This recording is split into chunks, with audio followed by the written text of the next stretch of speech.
KXTC Podcast.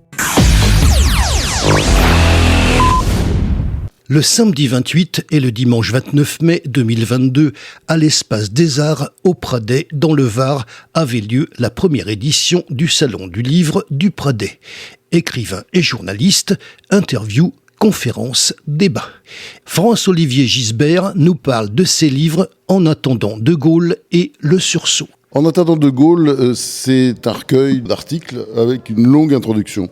Les éditions Albin Michel avaient voulu faire ça il y a 5 ans, avant la présidentielle.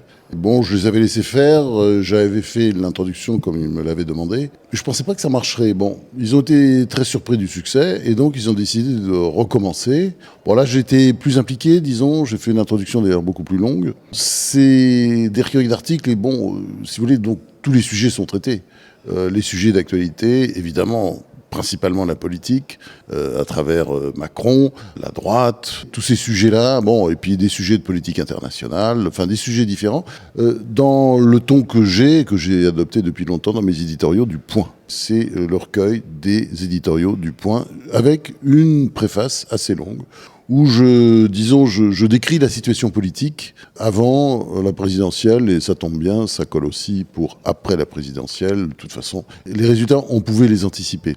Et c'est vrai que ce livre-là, il est tout à fait dans le prolongement du précédent, qui est sorti quelques mois plus tôt, Le Sursaut. Alors le Sursaut, c'est un peu différent, parce que ça, c'était un très gros travail. J'ai travaillé pendant, je dirais, plus d'un an avec énormément de documentation, en reprenant mes notes d'autrefois, et disons, je raconte le De Gaulle de 1958, quand il prend le pouvoir à l'occasion d'un coup d'État. C'est pas lui qui a fait le coup d'État, mais enfin, ce coup d'État a été utilisé par les gaullistes pour promouvoir la candidature du général de Gaulle à la présidence du Conseil, et puis ensuite, bon, il a fait les institutions, il est devenu président de la République.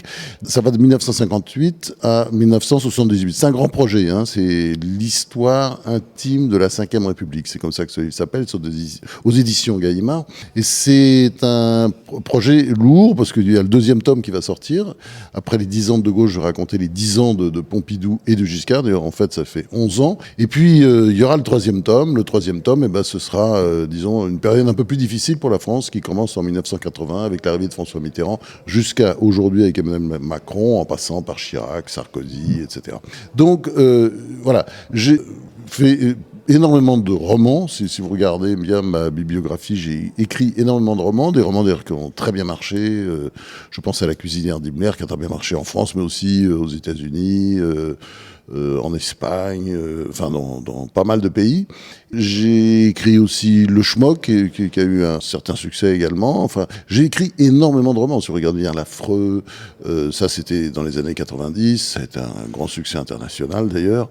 J'ai écrit également La Souille. Enfin, tous ces livres-là, c'est des livres qui m'ont donné énormément de plaisir. Mais c'est vrai que dans cette période, je ne sais pas combien de temps ça va durer, j'espère que ça s'arrêtera quand même à un moment donné, parce que j'aime bien varier les plaisirs. C'est vrai que je suis plutôt en train d'écrire des livres, je dirais politiques. C'est pas tout à fait ça, parce que quand vous regardez bien l'histoire intime de la Ve République, c'est un travail de mémorialiste. Ce livre qui s'appelle Le Sursaut, donc, qui est le 1er tome, qui sera suivi bientôt par le suivant, hein, puisque c'est en octobre que sortira le tome 2. Et le tome 3, en principe, ce sera pour 2023. Bon, ça exige évidemment énormément de travail, et c'est vrai que pour l'instant, j'ai l'impression que les romans vont passer à l'as encore pendant 1 an ou 2. Je vous assure que c'est dur, parce que j'aime bien inventer des univers, des personnages, raconter des histoires. J'ai toujours été passionné par le roman, et c'est vrai que j'en souffre. Mais je reviendrai sur le roman, rassurez-vous. D'abord, ça m'amuse énormément. J'adore écrire des romans. C'est vraiment un plaisir fou. Les livres, ce que je fais, ce livre-là, Le Sursaut, ça a été un livre avec énormément de travail, énorme documentation.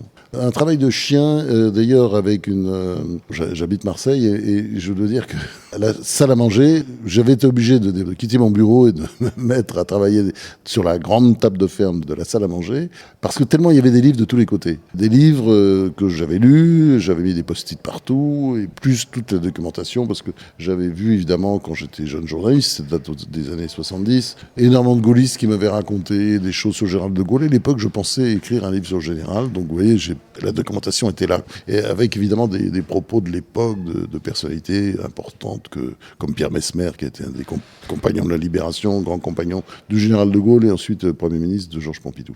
Je suis de toute façon un écrivain multicarte, parce que j'ai écrit des pièces de théâtre, j'ai écrit toutes sortes de choses.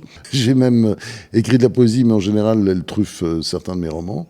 J'avance toujours un peu sur deux pieds, c'est-à-dire maintenant plutôt un travail de mémorialiste. Ce ne sont pas des livres politiques, ça ne peut pas dire que ce soit un livre politique. C'est une sorte de biographie un peu littéraire, très écrite, avec évidemment tout est vrai et vérifié.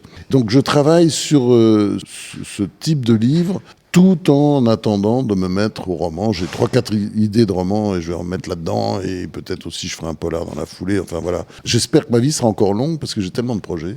Alors nous sommes présents sur cette première édition du Salon du Pradet. Qu'est-ce que vous pensez de l'accueil et de la ville en général ? Je connais parce que j'ai passé des vacances ici il y a longtemps. J'avais loué une maison dans un domaine viticole. J'avais beaucoup aimé. Je passe mes vacances en général toujours à Toulon, au Cap-Brun.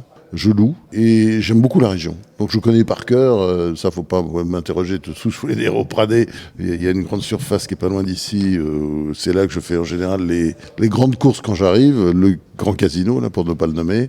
Et j'ai mes habitudes au Pradet, j'aime beaucoup le Pradet, j'aime beaucoup cette région. Et j'aime beaucoup ici, si vous voulez, moi qui vis à Marseille, l'essentiel de mon temps, j'aime beaucoup Marseille, j'y suis très heureux.